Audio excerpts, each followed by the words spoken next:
I'd like to welcome Roger Watson to the podcast. Regular listeners will know Roger as he not only submits to the podcast, but he's been here before and read some of his work to us. You'll also certainly have seen his work in some prestigious haiku journals such as Blithe Spirit, Failed Haiku, Presence, Prune Juice, Under the Bashu, and Wales Haiku Journal, just to name a few. You may also have his lovely book, which he wrote with Su Huai Hlei, and I'm sure Roger will pronounce that better than me, and it's called Dewdrops. I highly recommend it, having read it. Roger kindly came along to talk to us about humour in haiku and senryu, which is a topic for next year. And when I thought about the humour topic, my mind went straight to Roger because so many of his haiku have a dry, humorous perspective. And I'd like to give you an example of his work, which he sent in to me. 12th night, the street festooned with Christmas trees. 12th night, the street festooned with Christmas trees. Now, this for me is typical Roger. It's got that dry humor, but it's also got that little sort of bathos, the sad element to it, the idea that Christmas is over and the trees are all pine leaves have come off and they're all lying about the street and looking, well, quite sorry for themselves. And I wondered as I read this, Roger, when you wrote this, was the humor forefront in your mind, or did it just come out that way? That's a good question. How we ever write these things, but I think it wasn't in my mind as a humorous possibility. I just looked out the window literally at the end of Christmas and saw the sort of juxtaposition between the people bringing in the lovely green lush Christmas trees at the beginning of Christmas and the whole street festooned in a way in the windows with beautiful Christmas trees, and then 12th night the end of Christmas, and they're just chucked out on the grass for the council to come and take away. And I just literally looked out the window and saw it, so it wasn't initially meant to be humorous, but it is. But it's, as you say, it's got a sense of sadness to it as well. It indicates the end. But I think honestly, most haiku and senryu should make you smile at some point in them, even when they're sad. Yeah, it's true. It's very true.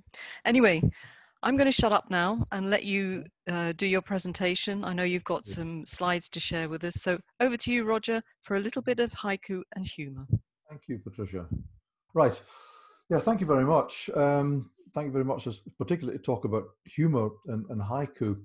I think at this time of our existence, with the misery that's going on in the world, with viral deaths, lockdowns, people losing their jobs, and all sorts going on, I think it's time we had something to laugh about, and haiku can certainly help us to do that. And as I said, I think all haiku should make us smile at some point. They're not always necessarily funny, but they should all make us smile. But humor is difficult to talk about in theory. It's much better demonstrated, I think, and I hope that people listening will enjoy some of my haiku. But first of all, what I want to do is to share some haiku from other, I think, sublimely funny haiku poets. They're not all represented here. I think one of the best exponents of humor in haiku is Robert Moyer over in the United States. Publishes regularly in Frog Pond and in other places. Ironically, I couldn't actually locate one of Robert's for this particular presentation, but he's worth looking up and looking out for when you're reading haiku journals. And he's a very, very experienced, long in the tooth haiku poet. But also newer poets like my colleague Su Wei Hlai from Burma, with whom I've written a book and with whom I correspond regularly. She's got a very dry sense of humor. And my local colleague here in Hull in the UK, Peter Draper, who's relatively new to writing haiku, and I know that you know Peter from Poetry P. He can make me laugh as well. So anyway, let's get going for a few minutes. I'm going to show some of the haiku straight up. Other ones I'm going to reveal as I go through with the facility on the PowerPoint to do that. This is considered to be the first ever haiku, although I don't think Basho ever thought of himself as actually writing haiku. And I think it's quite funny. It demonstrates a certain power of observation and a way of explaining something. Of course, it was written initially in Japanese, and I don't read Japanese, but an old pond, a frog jumps, the sound of water, just capturing that instant. It's got everything that a good haiku should have in it. But he did write funny haiku very often, and they were usually based on misery. He went on many long journeys in Japan, and he was very ascetic, lived a great deal in poverty, had a pretty hard life, and it just got harder at times, but he could always see the funny side of it. This one here, when he was sleeping out in the rough somewhere. Fleas and lice. Now a horse pisses by my pillow. You can just imagine the poor fellow being bitten by fleas with lice crawling over him, thinking things can't get worse, and then a horse goes and urinates beside him. But it also makes it clear, he's not sleeping in a bed, he's not sleeping in a house, he's sleeping out in a stable. So it just summarizes things up very well. And one of Basho's immediate successors was Issa. I'm not going to share any of his here, I'll leave other people to do that. But Issa was very good at finding humour in these kinds of situations. And he also had a very hard life. I'd like to think that if my life was so hard, I'd be able to find the funny side in it.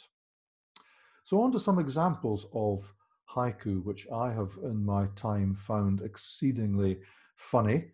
And one of the funniest ones I've ever come across, and one of the first ones I came across, was by Donald Dempsey, who I think is from Ireland. And it goes like this: red bra on the line, a blue tit in each cup. And of course, it's got a lovely double meaning, the meaning of tits and breast. I also imagine the red bra hanging out on the line on a cold day, but maybe I'm letting my imagination get away with myself there. But I just thought it was a lovely double meaning, and that usually lends itself to humor in haiku. But some people are able to find humor in aging and in retirement. And I think this one by Claire Châtelet, which is quite simple, but retired at last, the freedom to enjoy my aches and pains. I just thought it had conjured up a lovely image of accepting aging, but also realizing that you weren't as distracted and your aches and pains were there, you couldn't do anything about them, and treating it and taking it obviously with good humor. I mentioned my good friend Sue Wei. She has a very scatological turn of mind now and again. Walking with Dad, he farts very loud, all eyes on me. I don't think it needs much explanation, but you can just see that situation. If you explore more of Sue's, you'll find she's got a pretty wicked sense of humour. Sue comes from Burma, and she now lives and works as a nurse in Melbourne in Australia. Another way of creating humour in haiku is by using the facility of the word processor to move letters around, and David Steele demonstrates that very nicely here. Stuck to the slab, the eye of the frozen fish. You can see the eye's been shifted out of fish and stuck up there.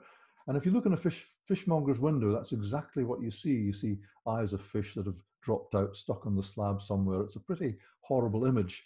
But what I also liked about this one, apart from it being quite amusing and clever, I could actually almost smell the fish there. It just instantly conjured up that image perfectly to me.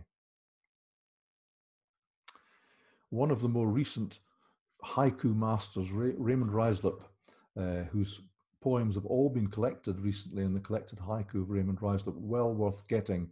He not only writes sublime haiku, he writes very well about haiku. He was a Catholic priest, and he often wrote about erotic subjects. So, now and again did it just show that even as a Catholic priest, he hadn't forgotten about certain things. He wasn't completely dead from the waist down. And this one here I thought was a really nice image. Pressed on the lawn, the shape of last night's lovers. You can just imagine him looking out his window and seeing that and wondering what it was, or wondering what it is. But it also makes you wonder, did he see them? Did he watch them? Did he hear them? And again, haiku with depth like that are always interesting, amusing, and really the best type of haiku. A real master of humour in haiku, who does write all kinds of haiku, but often actually goes deliberately for humour, is Alan Pizzarelli from New Jersey. And this one from his collection Frozen Socks, which is one of his older collections, and I'm going to read a couple from his newer collection later, demonstrates this very well. Wearing her best mum's t-shirt, she wallops the whining kid. Not a nice image, but I think every parent knows the feeling, and you can imagine that being having this t-shirt on, you expect better, but no, the kid makes a noise and she just reaches out and wallops him. Possibly illegal in some countries now. Exhausted, I flop on the bed. It too collapses. A simple, again, tying together the idea of him collapsing on the bed, the bed collapses. It's a kind of slapstick Laurel and Hardy moment. But as I say, those are deliberate efforts to be funny, and Alan's very, very good at that. What I want to do is share some of mine now that I think have got an element of humour in it. In them, you can be the judge of that. And the first one is the muezzin's call reminds me it's opening time. I won't explain all the haiku in detail, but this comes from my recent holiday in Istanbul with my wife. I go there regularly, and the muezzin's call goes out at almost exactly the same time as we would head out of our hotel to go for cocktails. I just thought the to the pious who are not supposed to drink, that isn't really the case in Turkey, but nevertheless, and us going off essentially to the pub created a nice juxtaposition of ideas. I've already mentioned the misery that we're going through, or some of us are going through, with the current pandemic situation. There's not always a great deal to laugh at, and I have to say I don't think it's been my most creative period for any kind of haiku, but this one did come to me. Zoom or Skype, my place or yours, the new normal. Everything happens by Skype, family meetings, work. I'm sure that relationships are carried on now by Zoom or Skype. I absolutely hate the phrase new normal. I just want to get back to normal, but I thought if I worked it into a haiku, I might get it out of my system. Tomato soup and a white shirt. What could go wrong?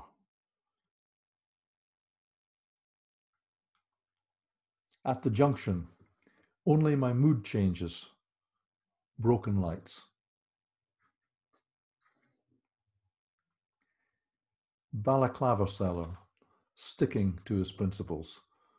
This one might need a bit of explanation. It's from Istanbul again, from a previous visit. Baclava is very sticky, as I'm sure you know, and the baclava seller, every shop says that they sell the most traditional and of course the best, made to the original recipes, so they stick to the principles of the recipes. But I just thought the sticky honey and sticking to his principles was a nice way of joining up a couple of ideas. 60s revival evening. On the wall, a defibrillator. Lilac blossom, sweet scent with just a hint of wheelie bin. You know that feeling on a warm summer's evening, walking home from the pub or something, and the lilac is out and it smells beautiful, but then you get a different smell as you pass the bins that everybody seems to have at the front of their houses these days. Just reminds you that all the smells of summer are not necessarily very pleasant. Funeral plans. Even here, economies of scale. I had reason a few years ago to look into funeral plans, and apparently you can get a 2-for-1 if you want. Sounds a rather grim, ghastly thought, but I thought it was actually quite funny. Everything comes down to money in the end, including funerals. My final haiku, senior rail card, nearing the end of the journey. Again, the meaning of coming to the end of my journey of life. I've now got a senior rail card, which is a great thing to have, by the way, but you know now that you've lived longer than you're going to live in future. But also sitting on the train, fishing out my senior rail card to show it to the guard because I was getting near the end of the journey. So back to Alan Pizzarelli, and I really would recommend this book, Mind Zaps. It is absolutely, I think, hilarious. It's really a book of spoof poetry and spoof haiku, and it's very good. He really works. It works very well. Here's a typical one: between a rock and a hard place, the geologist. Very simple, rather stupid image, but nice. And then to finish off, I think, rounding off from Basho's Frog, Pond and Splash haiku, Alan writes his version: cement pond, a ceramic frog falls in, made in Japan. Well, once again, thanks very much to Patricia for the invitation, and thank you very much for listening. 3 lines here, not really a haiku, but the haiku poet will always try to sell you a book. If you're not familiar with haiku poets, they've always got a book somewhere to sell to you. And I wrote this one with Sue Lai. It's a small collection. It's available on Amazon Kindle. And if you email me on rwatson1955@gmail.com, I can send you a hard copy, and payment is possible through PayPal. Once again, thank you very much. I'll stop sharing the screen and go back to speak to Patricia for a few minutes. Okay, we're Hi, back. Patricia. I'm back, yes. Thanks very much, Roger. I enjoyed that very much. I wanted, if possible, just to go through a few of the haiku again, Yes. because I sort of took notes on techniques that were being used throughout. And the first technique, or I mean, most writing uses anyways, omit unnecessary words. Now you chose to illustrate that with, I think it was fleas and lice. Yes. But I also thought your tomato soup haiku did that quite well. Can you give us tomato soup again? Sure. Tomato soup and a white shirt. What could go wrong? Yeah. You don't need to tell us what could go wrong. It's for me, a very visual haiku. You just know what's going to happen there. So that was the first technique, really. Omit unnecessary words, and also don't tell everybody what's going on. Let them use their imagination, which I think is very important in haiku. Then there was Pizzarelli's World's Best Mum. Yes. Wearing her World's Best Mum t-shirt, she wallops the whining kid. It's funny. It probably it shouldn't be funny. But it is amusing. And as you rightly pointed out, probably that wouldn't happen these days. But anyway, to go back to it, what I really liked about that one was the last line, walloping the whining kids, because of the w sounds in it. I think that the choice of words there was very important to the verse. Then there was Sue Wise walking with Dad. Yes. He farts loud, all eyes on me. Which, again, another of those laugh out, well, for me anyway, laugh out loud. But I guess in the UK, we'd call that toilet humour, wouldn't we, in a way? But it also, and I think you introduced me to this book. I don't know if people can see it, but the Penguin Book of Haiku. Suhei's haiku there took me right back to that book, which has got verses that go back to the 1600s. And there are some which can be quite almost vulgar in their humour. I'm not saying that not to be shared in polite company. Definitely not to be shared in polite company. But if you want to have a little read, it's an interesting read. And I thought, also, I'm not going to encourage people to send me submissions that I can't read on the podcast. A little tame vulgarity, would be okay. Yes. So I thought that was very good.